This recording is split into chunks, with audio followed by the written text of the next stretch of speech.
Hey, I cannot see. I'm using my phone as a camera, so I don't know if I'm pointing it at my face or not. But I'm gonna turn it around here in a second, and there we go. At least you can see Hadid. I was working on my case and reading some case law when I realized that I have not recorded a video today. So we are on our way to Katy, Texas, or actually, yes, in the Katy area. And we are driving through downtown Houston, Texas. And so I thought that I could record a video and then also kind of show you the surrounding area as we talk. I was thinking last night, so I haven't shared any memories in a while, and I was thinking what a memory that came to me as I was thinking and really missing you guys was, so here's the traffic. As you can see, it's pretty crazy. We're going 17 miles an hour right now, which is pretty crazy. Or we're speeding up to 23. But that's the traffic for you. Which honestly isn't a huge deal if you're not in a hurry to get somewhere. Which neither of us really go anywhere during the day. So it's not a big deal. Hadid works remotely, and of course I work remotely. So let's see if I can get some of Houston in the background, and then I'll share with you a memory. And then a dream that I had that I felt like the Lord was just reminding me of His promises. And that dream came to me early in the morning. So I'm so bummed. I should have started recording earlier. Far off in the distance, you can see the Houston skyline. But it's like, wait, that's not even it right there. That's not even close.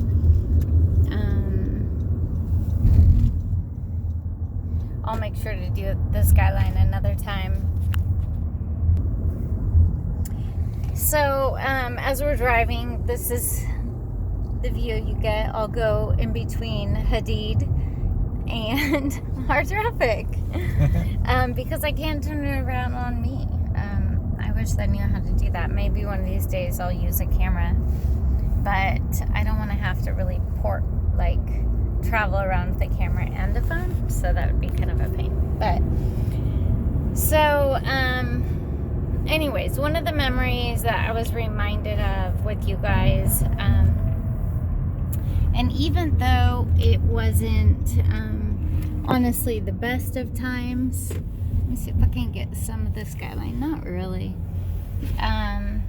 It wasn't the best of times because we weren't in person, but there was a period of time that your biological dad, Brian Skog, would allow supervised Zoom visits, which I was able to get with you guys, and which honestly was a miracle in itself, and it was a blessing. It's amazing how sometimes I think we take life for granted. We take everything for granted. And we just, expect that it will just keep going as is. And it truly doesn't. And, the instance with you guys, Warren and Clara and Wyatt, is a true example that everything changed. Really probably going back to the moment that Wyatt was arrested for encouraging child sexual abuse in the first degree. I think that's really when it happened. And the interesting fact to that, I will come back to the memory that I had, but the interesting fact about that is that I had been praying and contending. Actually, I had been fasting. That was my longest fast that I had ever done. I'd been praying and fasting for my marriage to your biological dad, Brian Skog, because I couldn't figure out why there was such a contention between us. And I fasted for 13 days, It was literally days after, and I think my fast ended on Sukkot, which is a feast of the tabernacles. It's the Feast of Tents. You guys may have remembered, we actually went to that feast at the synagogue, at the Jewish synagogue, but the Messianic Jewish synagogue. And I think you guys made little tents out of, it was basically kind of like making gingerbread houses, but you guys made tents out of the graham crackers. And we did that festival. Well, it was just a few days after my 13 days of fasting, which it's interesting that the 13 represents a number, it represents something biblically as well, which I won't get into. But all of this points back to, this is all at the hand of God. And as upsetting sometimes as it is, like, God, how could you allow this to happen? And why is Warren Clara not with me? I am just reminded, this goes way back to me praying and fasting for my marriage. I was praying and fasting and basically wrestling God, and I told him, I will not eat until I get an answer from you to why Brian is not submitting to you. I can't remember the exact answer or the exact question that I had, but a few days after, I'm going to kind of wrap this up quickly, but a few days after my fast, Wyatt was arrested. And then all hell broke out, right? And then a few days after that, I found out negative effects, some of the reasons to why Brian was acting the way that he was. I'm not going to give any details in this. One of these days you'll know all the truth. But really, this goes all the way back to me praying and fasting and wanting breakthrough, and your brother being arrested for encouraging child sexual abuse in the first degree. Then everything unraveled after that. I think you guys will remember the storyline. I don't need to get into the details for that, but the whole reason why I was bringing this up is because we take things for granted. Sometimes we tend to just think that everything will be as it is and as it was, and we take even our loved ones for granted, as if nothing will ever change. But how many times have you heard of people's stories where someone was in a car accident, they left the house and they wished that they would have given that person one last hug or one last goodbye, or tell them one more time that they loved them, and they didn't. So it's just a reminder of don't take anything for granted, including your own life, including, most importantly, your salvation and your relationship with Jesus. Hadid had posted something on his Facebook earlier today about how our relationship with Jesus is so very important, and I agree with that 100%. Our relationship with him is more than just a few minutes in prayer with him. It's like you can talk to him throughout the day. And no, it doesn't make you delusional, if you're praying and talking with the Lord. And if anybody says that, then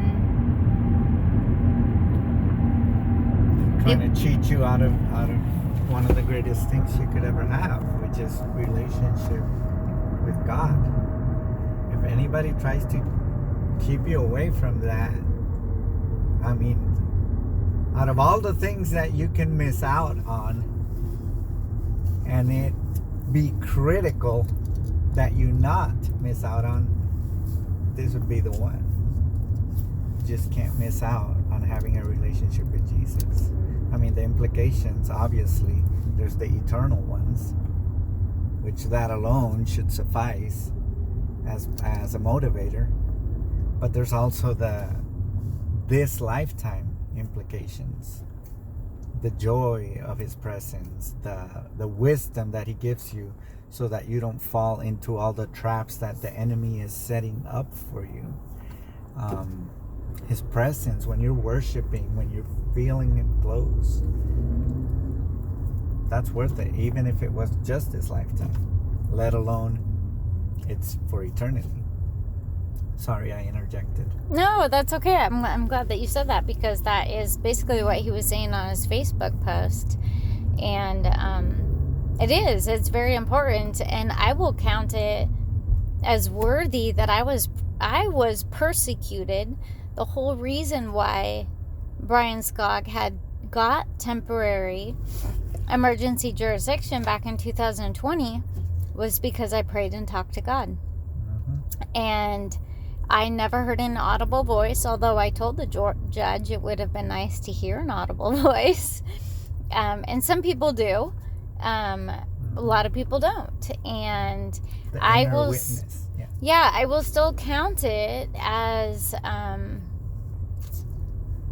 worthy count. I will, that I was persecuted for that, and I won't deny God. I will not deny that we can communicate with him.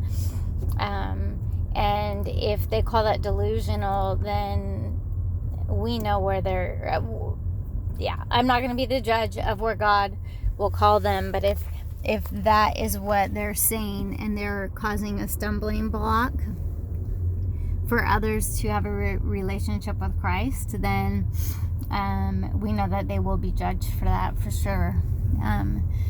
So the memory that I had was last night was that on the Zoom calls that we used to have with Julie,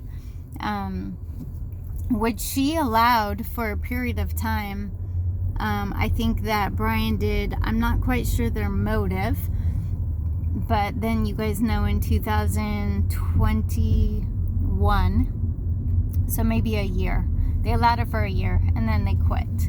And all I could do is send messages via Julie. And there was a lot of manipulation, a lot of deceit that had happened. And I can pursue her legally if I choose to. So can you guys. But at this point, I'm strategically doing things as the Lord guides.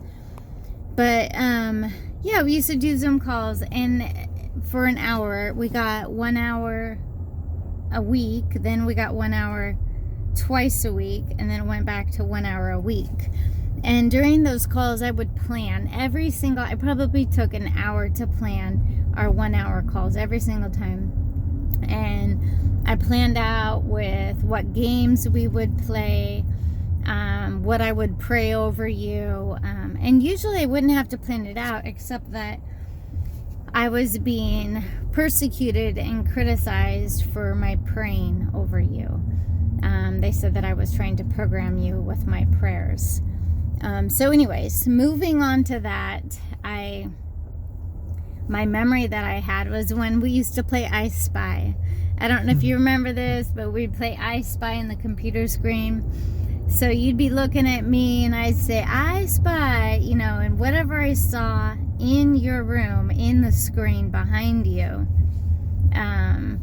we would do I Spy, and you would do the same thing with me. And I had so much fun. I remember you guys running around the room. You come back and look at the screen, and then you would go run around the room and, pick up different colored items or a teddy bear or certain objects and say, is it this? Is it this? Is it this? And I just had so much fun with you guys, even though it was over